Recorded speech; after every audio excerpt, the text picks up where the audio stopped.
Hi everyone and welcome back to Getting Into TV. I'm Tom, your host to learn everything there is to know about scripted and unscripted TV. This week I'm joined by Richard Walker, who has recently completed his first producer-director credit as part of ITV Fresh Cuts. You can actually check out his directorial debut by clicking the link that's either up there, or in the link down below, wherever you're listening or watching. Go and check that out. But without further ado, here's my chat with Richard Walker. Hi Richard.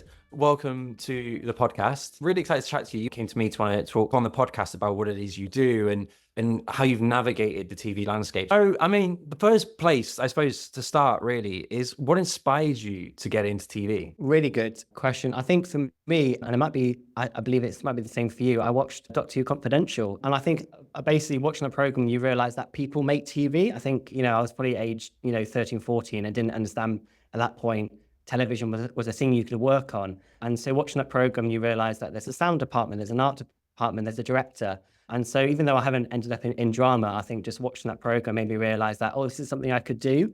And I watched a lot of telly growing up, like BBC was my childhood. And then moving into teenager, things like BBC Three. I think I just watched a lot of TV and thought I want to make that too. And so I think that's how I ended up where I am now. It's exactly the same as my childhood. Like literally, I just remember the days. Like I miss the CBBC green blobs. I don't know if you remember them. Like I miss them so much. BBC Two have got like an ident with them now. Like it plays every Saturday when they have that, like their CBBC segment, and like I have to turn it on every Saturday because like I enjoyed to see the blobs again. I like bring them back. Obviously, you had that passion for wanting to get into TV through Doctor Who Confidential and stuff. But did you go to university and like did that help you start your career?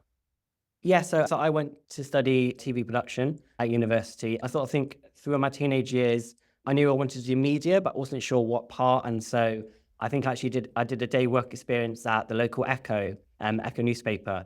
And when I went to open days, I was looking at both like film courses and TV courses. So I think I was still figuring out which is okay to do. And then I went to the open day to the university and sat in the TV production course and I went, yep, this is it. Like there's something about that feeling. And I think, definitely tell others when you go to maybe a university open day, you listen to your gut, like that gut feeling is right. And so I felt that at the uni I went to. And so, I studied TV production and the course I chose was a very practical course. Day one, we were given cameras and told to head out into campus and start filming. And that was really important to me because I knew in terms of learning, I'm more of a practical learner. I wanted to be making TV at uni, within that sort of safe bubble, as it were. You definitely don't have to go to university to work in TV, but I think for me, think about to 18-year-old Richard, I don't think I was ready to go into the work environment. I think university to me was about getting myself ready in terms of my confidence, my people skills, dealing with that pressure. And so I think I became ready by going through that 3-year experience, and also the chance to make friends and make those TV friends, which are so important early on.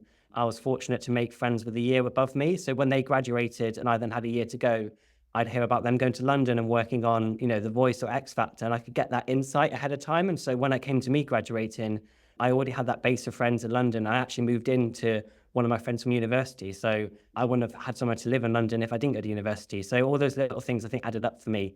And meant when I came to being 21 and leaving university, I was ready to go into the TV world. We're very similar in the same regard that like at 18, I definitely was not ready to work in telly or work in any kind of career at all, really. Uni was definitely more about like growing up and just kind of like having that experience and meeting people, which even though I don't like, I've said this before on the podcast, even though I don't think I learned a lot necessarily at university in terms of what I do now, I definitely kind of like learned skills like them people skills, and I learned like who I was, which really helps you when you're actually breaking into telly, because it's all about personality. I find in this industry, you need to kind of like know who you are to really kind of break them barriers and just get anywhere really. I'm pretty sure you mentioned to me before, you obviously made a move from London to Manchester. Yeah, so after university, I moved straight to London because this is 2017. That's where the work was. Everyone moved to London. You followed in footsteps, and so I lived in London for about 3.5 years. Then the pandemic hit, and so we all had a lot of time at home to think about what we were doing with our lives and our career. And I think I sort of realised that I wanted to work on more children's TV, and I wanted to do more shooting. And I hadn't gotten those opportunities as much as I wanted to in London. And so my partner and I made the big decision to move to Manchester, because to me, Manchester was the next place after London in terms of amount of work. Obviously, children's TV is sort of well known up here.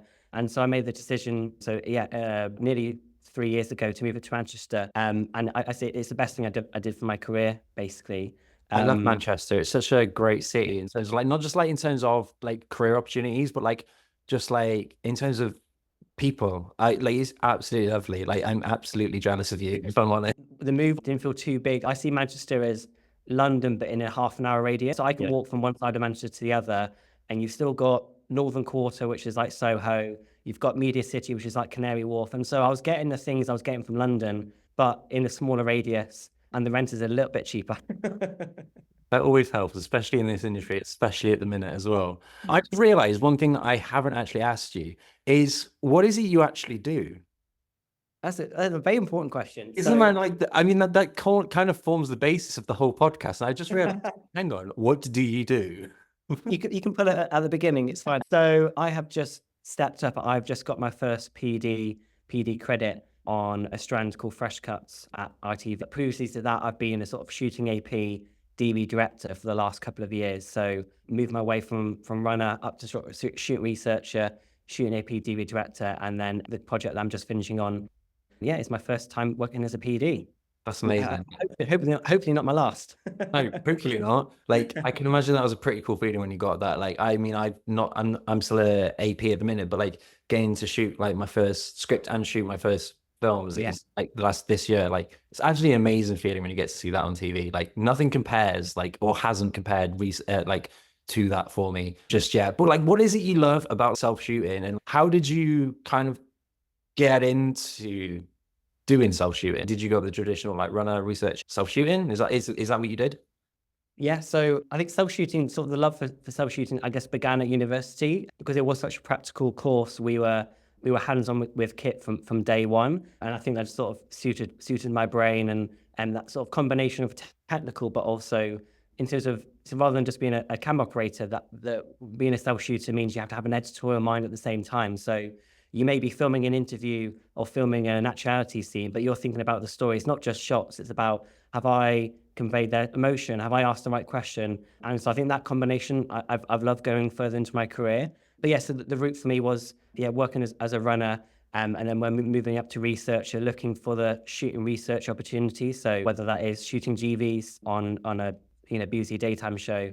And then it's just bit by bit, collecting that additional experience. And so my favorite jobs were me and a PD on the road, where you've got a very experienced shooting PD, and when the time is right, ask them a question, or can I shoot that? Or a lot of times when shooting interviews, the PD wants to focus on the questions, and so if they can have a runner researcher with them, they can trust to watch over the camera. That shooting experience for me, and I'm also hearing how they do the interviews. I think that's a really big thing I picked up, like how I do my interviews now, how I shoot now is based on the PDs that I've worked with before.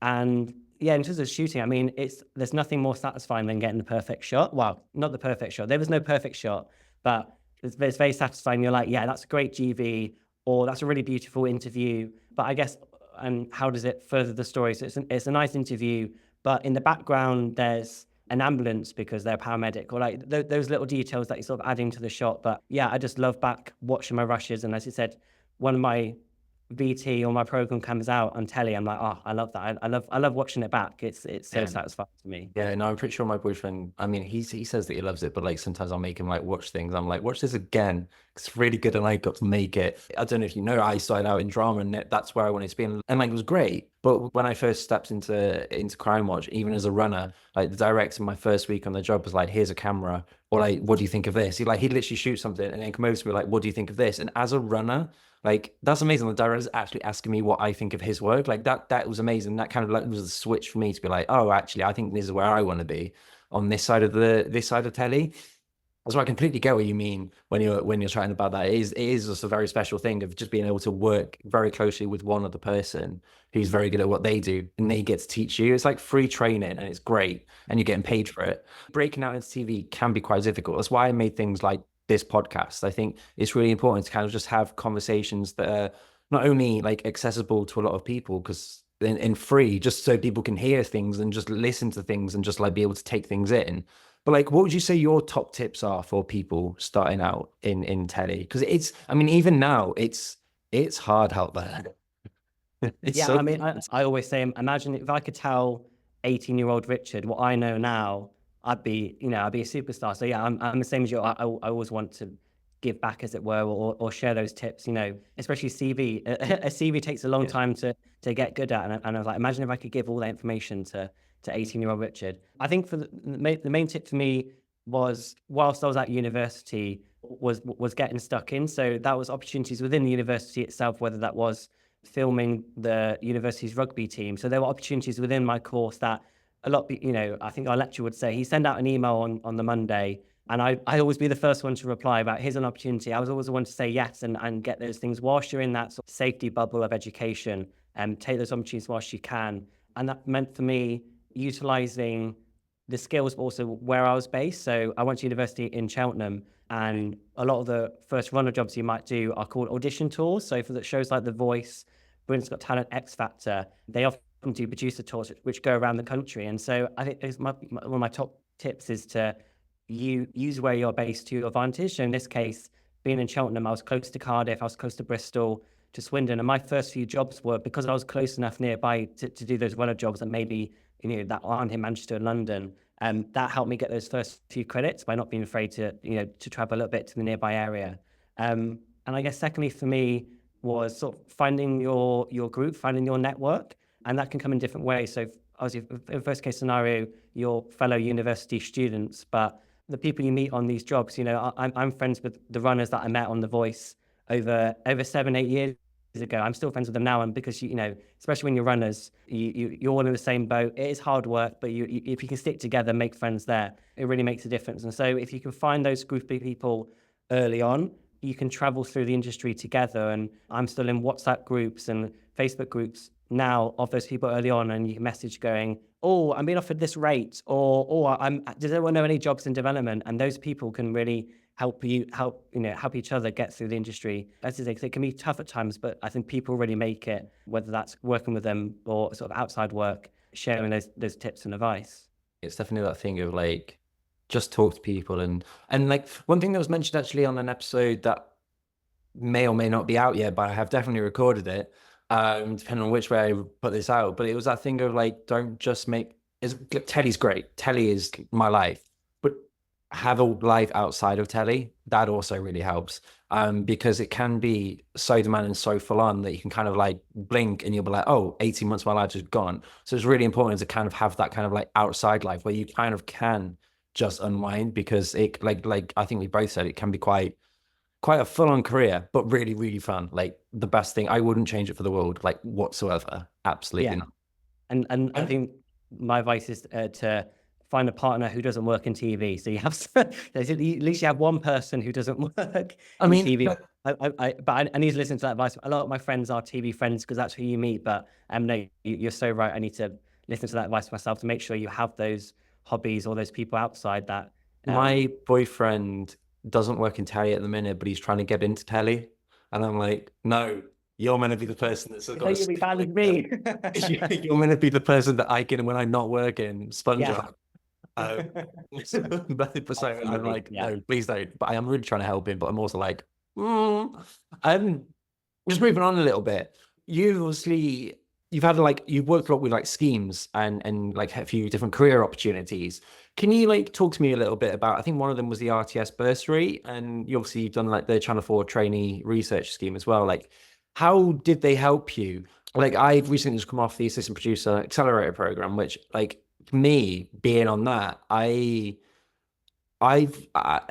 learned so much. Like before being on that, I just wasn't really bothered about stepping up. I was happy to be a researcher, but having done that, it gave me the kick and it made me like go out of my comfort zone, and like really grateful for the experiences it gave me. And kind of going back to something you just said, actually, the main thing that I'm really grateful for, yes, okay, I had the training. Yes, okay, I'm now an AP, and yes, okay, I've got 2 films, but I've got like a really strong unit of people at my level. And that for me is probably the most valuable thing. So yeah, just talk to me a bit about the RTS bursary and the schemes you've been on. Yeah, so I've been fortunate to be on a few schemes sort of throughout my TV career. So whilst at university, the Royal Television Society was offering a bursary. This is back in 2014. We were the first year to receive that bursary. And so that was sort of financial help whilst at university, but also access to, RTS networking events and masterclasses. So I was able to go to the Edinburgh TV Festival in my first year of university, which is something I'll be grateful for the rest of my life. Just Amazing up there, isn't it? Yeah, just to be in that space and meet those people. And I still remember, and we, bumping into some celebs and things like that.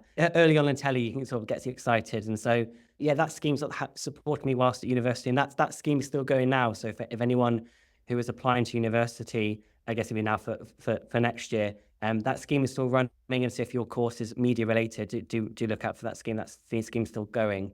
And so graduated from university, and again, fortunately, went straight into a Channel 4 scheme, the trainee researcher scheme, which meant I spent a year at a television company. And to your point, you just mentioned, that cohort, 16 of us on that scheme for that year, a mix of production coordinators who did the production side and trainee researchers. That WhatsApp group is still going strong, 5, 6, 7 years later, and that unit means a lot to me. Those are friends for life, because you're on that journey together. And especially, I was straight out of university. Some were a few years into their career coming into TV. And so that mix of people was amazing to be part of. But yeah, I guess those schemes are to be, especially the early ones are to be sort of that initial leg up, or that little bit of push to help you through those doors, and designed for people, from different underrepresented backgrounds, whether it is race, gender, disability, LGBTQ+. For those people, some doors are a bit shut. And so I think those schemes help open those doors. And so, yeah, I'm very grateful to have those schemes as part of my journey. And I guess the most recent is BBC Elevate, which is actually a scheme for mid-level people. So there's often quite a few schemes for people starting out. And what was amazing about this scheme is you had to have a few years under your belt, as it were, to go onto this scheme. And so hence the name BBC Elevate. It was about elevating your career. So at that point, I think I applied when I was a shooting researcher, and I was looking to step up to shooting AP. And I'm sure you agree, stepping up at any level is difficult. That opportunity doesn't come around often. And so this support package was to help me do that jump. And I had the opportunity to work on a show. So I worked on a competition wedding show, and that I think normally without the scheme I wouldn't have had a chance to apply for. And so they're sort of taking a chance on me, but I had that support, and they sort of knew why I was there.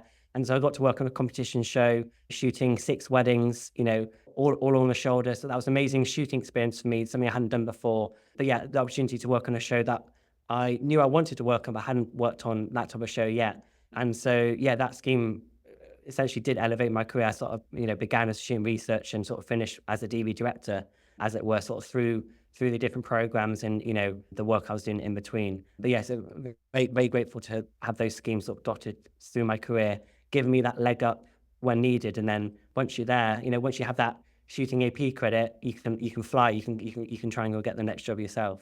Yeah, no, definitely. I mean, 18 months ago, I absolutely hated cameras. I was terrified of them. I loved them in my own life. And I'd love to take a camera out and round the streets and just take photos.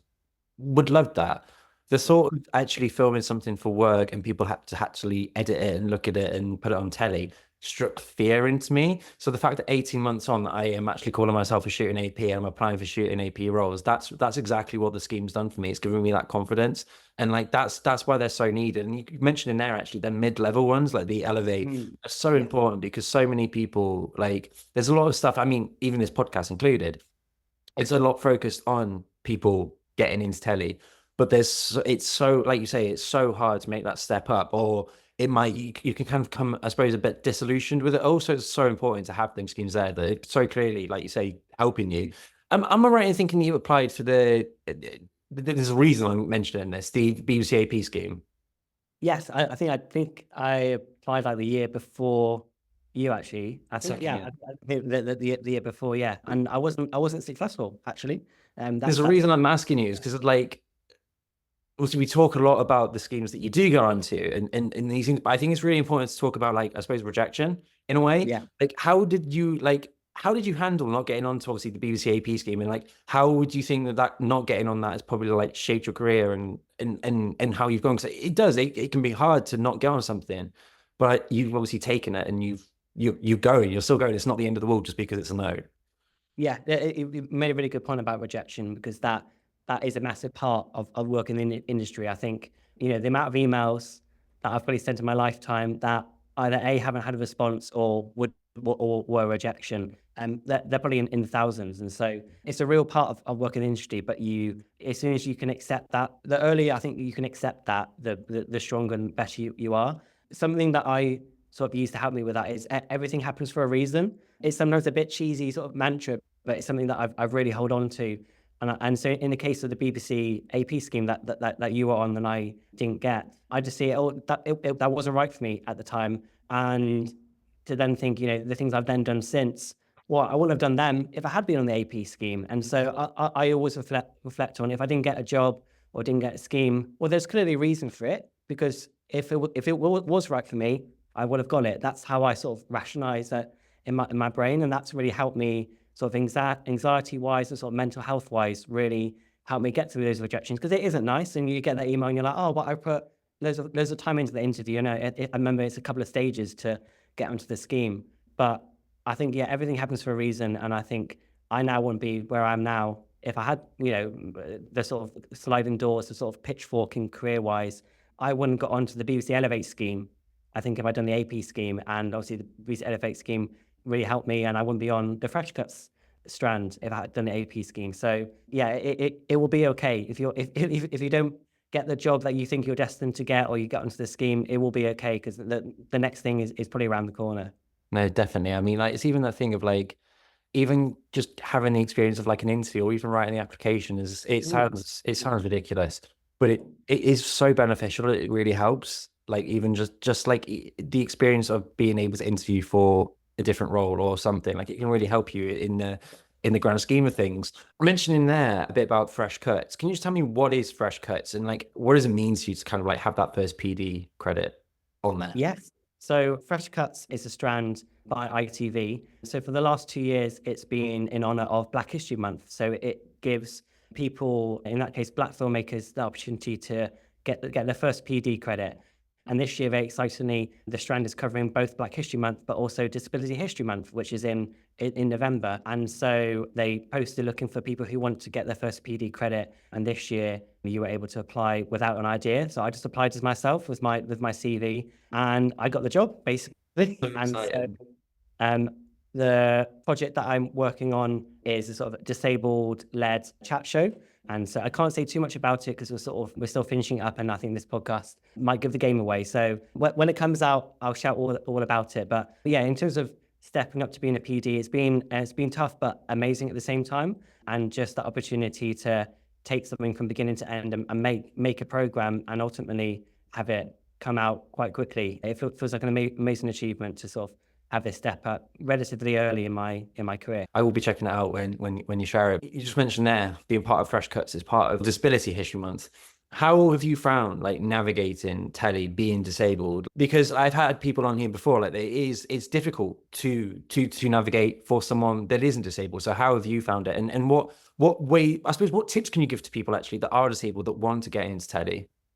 Yeah, I think it's a really good question. I think, everyone has their identity. So, being disabled is part of my identity in the same way that gender and race and other factors can be part of other people. I guess for me, it was that transition into TV, coming to terms with having a disability. So I grew up, my dad's mantra was, you've got a special eye. So I've got a false left eye. And my dad grew up going, you've got a special eye, but we're going to treat you the same as everyone else. And I sort of grew up in a way not really thinking about my disability. I played tennis, I got on at school, I didn't really think anything about it. And so then coming into the workspace, you sort of realize when you have a disability that there are some things that could be useful to you, whether that is accommodations, different things at workplace. And so that was initially tricky for me because I feel like I sometimes didn't identify with my disability, and now coming to terms with that. And so there's actually a Facebook group called Deaf and Disabled People on TV, which I highly recommend to people in terms of tips. If you have a disability or you're deaf, or the variety of disabilities that comes under, join that group. That's a real safe space for people to talk about working in TV with disability. And that group, hearing people's stories and the variety of disability, whether that is visible or invisible disabilities, hearing how they work through them, how they accept, how they've asked for workplace access needs. that helped me come to terms with my own disability, and sort of then gave me the confidence to, as I'm working through TV, I can ask for an automatic car, or I actually need to sit in a certain place in the office. Like you learn to have those conversations, but that can take time. And I think, as I said, it can be daunting when you're starting out with a disability, that those things you might not feel you can ask. And, definitely early on, I felt not confident enough to ask for those questions. But yeah, through access to work and groups like that, and meeting other people who are disabled people on TV, that confidence will come, and you are allowed to ask for things that will make your work more accessible. Because we're still good at our job, but we can crack on like everyone. Just sometimes we need a bit of extra help. And so yeah, that's been sort of the recent journey for me, sort of coming to terms and learning how to ask for things. I think that's an important thing for everyone really, is kind of like learn to kind of like just ask for things and also be aware of other people's situations, because like, I mean, telly can be, because it can be so fast paced, you can kind of like forget sometimes that people are people and people have feelings. So it is definitely important to just realize that not everyone is the same. And to be fair, the industry is so much better when we're not the same anyway, from my experience. And one thing you mentioned to me the other day, I think, was obviously you've learned that you're dyslexic, am I right? Like Yes. how's that, how have you found learning that, and how's it affected your work? And yeah, just talk to me about that really. Yeah, it's been a recent discovery, as it were. So I went through the process. There's a thing called, you can get assessed for work, where they're supposed to sort of talk through the things you're dealing with and how can the workplace help you. And I sort of I began sharing, when I'm writing emails, and my spelling's not very great, or I talked about when at university essays were really hard for me, and I had to have Google Translate read out the essay back to me so I could understand it. And they're like, that sounds like you have dyslexic traits. And so it was sort of that light bulb moment where I basically realized I'd been finding my own solutions to something that I already had. And so sometimes a label can be helpful. And for me, it was just going, oh, okay, the things I'm dealing with are okay. There's a word for it. And what can I now do to help those things? And so sort of through access to work and workplace assessments, I have now a sort of a spelling grammar software on my laptop, which is amazing for emails. You can bash out a terrible worded email, click on the button, and it rewrites it for you. What is this? It's called Grammarly. I was gonna say, I've got Grammarly, it's my favorite thing. So I've had the free version like forever. Unfortunately, I've been offered the paid version, which will help a bit more with grammar and commas and rewriting words, whereas I think the free version sort of helps with spelling. To go back to, it's okay to ask for those things. I've realized that is something that could help me. And through sort of the government's access to work, that is now something that's been offered to me, and I can use that in my job also and outside of work. So yeah, I guess the advice to others, if you are experiencing things and you're like, oh, I'm struggling with this, talk to the right person, and you might realize that there's a label for it, or there might be things that could help you along the way. I think like what you said there is absolutely perfect, and just like we said multiple times, just that thing of just asking for help, and just be aware that people aren't the same as you, because it's definitely, it will help you so much in just everything you do in telly. And just a couple more questions from me. What do you love about working in telly? Because like I love it, and we all have different loves for it. You said before, it can be difficult. You can have tough times, and you can get the no's, but I still absolutely love it. So yeah, just what do you love about it?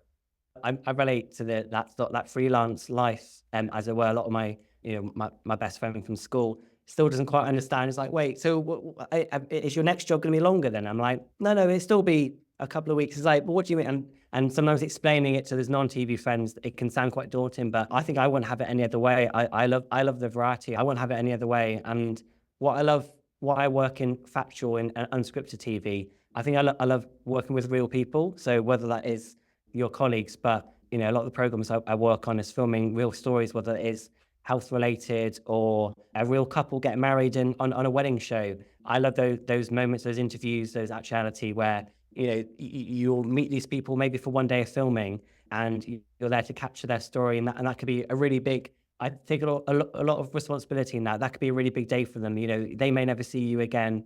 And that filming experience needs to be the best it can. So I think, I take a lot of responsibility in there, making sure every filming experience is the best it can be. And the biggest compliment I can get is when we leave set and you send them a message and they're like, had an amazing time. I was nervous, but you made me feel reassured as soon as we got there. That gives me the biggest joy, knowing that we've captured them in the best way, and they had a good experience, because telly sometimes can be about we want things, we want to get the footage, but it's a two-way street that they need to feel they're being looked after, and they're getting something out of it as well. So that's what I love about working in factual TV.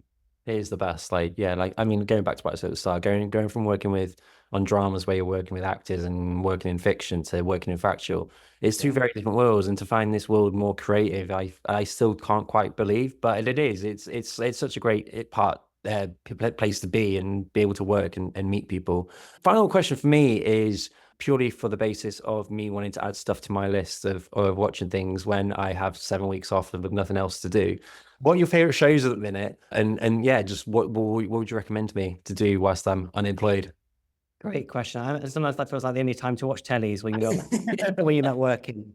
I think I sometimes split like my telly into when I'm thinking about telly and when I want to switch off. I don't know about you, especially working the TV, especially as someone who films a lot. I often watch telly thinking, oh, that was a nice shot, or that's how they edited. So in terms of what I'm enjoying telly-wise, I've been watching the McMahon documentary on Netflix, which is about the owner of the WWE as we now know it. And I've just recently come into loving wrestling again. And so I didn't know about this rich history about Hulk Hogan and how he went through the 80s and 90s. And so even though the documentaries are surrounded with the negativity of his recent headlines, and he isn't a very nice person, but just to learn through the amazing archive and the cutting between interviews and the way they can fact check interviews between one person and another. So Vince McMahon might say one thing about an experience.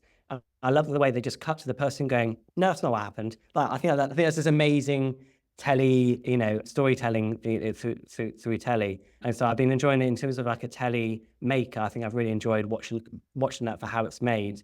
And then for when I want to switch off and enjoy, I mean, it's got to be Drag Race UK. Nice. I think the current season now, I think it's exceptional casting. I think that the variety of queens is absolutely wonderful. And a lot from Manchester, which is amazing to watch. And I may have spotted a few walking about town, not in drag. And obviously they're trying not to catch your eye. But yeah, I think the casting is amazing. And not to make it about working in telly again, but in one of the recent episodes, there's the opportunity for them to share their own personal stories. That they're not just drag queens. That there's people behind the drag queen, as it were.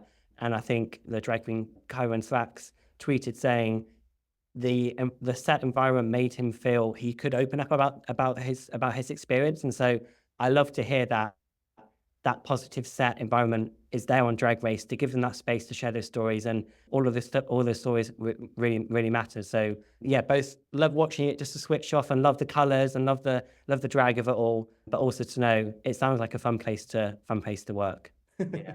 Is there anything else that we haven't really covered that you kind of just want to get across at all, or you just want to say? I guess I think my career, to me, just highlights grabbing opportunities where you can, whether that is whilst at university, can you get a runner job, or those schemes, or moving from London to Manchester. I reached out to every single company that I knew of in Manchester, and it took several months, but then the jobs finally came. So I guess it's to keep going and find those opportunities and make those opportunities, because it's a great industry to work in, especially if you're working in unscripted, which everyone should do. Definitely. More people should know about it, because I feel like at uni it was all hammered home of drama, and just never really thought about this world, but there's so much to it. Obviously, you're a PD, shooting PD now. What are your hopes for the future? What do you want to go on and do? Great question. Yeah, I think it's now knowing what to do, I guess, after having get my first PD credit, as it were. And I think the right project will be out there for me. Obviously, I'm keen to keep shooting. I think I would love to be a shooting PD, whether, especially on location and filming real people. So I guess for me, I'm looking out for the next opportunity to keep making those films, keep making those programs.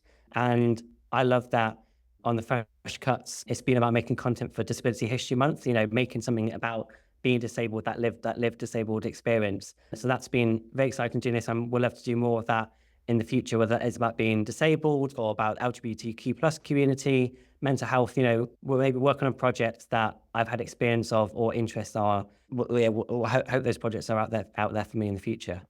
I've got one other question, actually. Is it like moss behind you? Is like broccoli? I think it's like greenness. I mean, I've been listening to everything you say, but every now and again, I just look at it and I'm like, is that broccoli? I can't tell. I think it's to encourage a positive working environment. I see. It's healthy, it's green. Yeah. It definitely feels positive, but it makes me hungry for food because all I'm thinking about now is broccoli. I feel like that's a perfect place to end it, though. What you were just saying then, it was, yeah, no, I think everything you've said in this episode, to be fair, just like everything you said in terms of like the positivity and even when it comes to rejection, being able to kind of just deal with it and not, it's not necessary. It's even though it's a no, it will help you and you'll be able to use it throughout your career and something else will come along. And I think that's so important to kind of hear, especially early on, because it can be hard when you're getting no's and you're not necessarily earning a lot of money and you get that no and you have to do something you don't want to do. And it can be really hard, but so valuable to hear. And it does go better. Eventually it will go better. I've absolutely loved chatting to you today, and hopefully someone listening or watching will be able to kind of like relate or just like hear and really just take something away from what you said. So yeah, thank you so much for sharing your journey. It's wonderful. Thank you. Well, my pleasure, and we all look forward to seeing your program. Thank you very much. Thank you.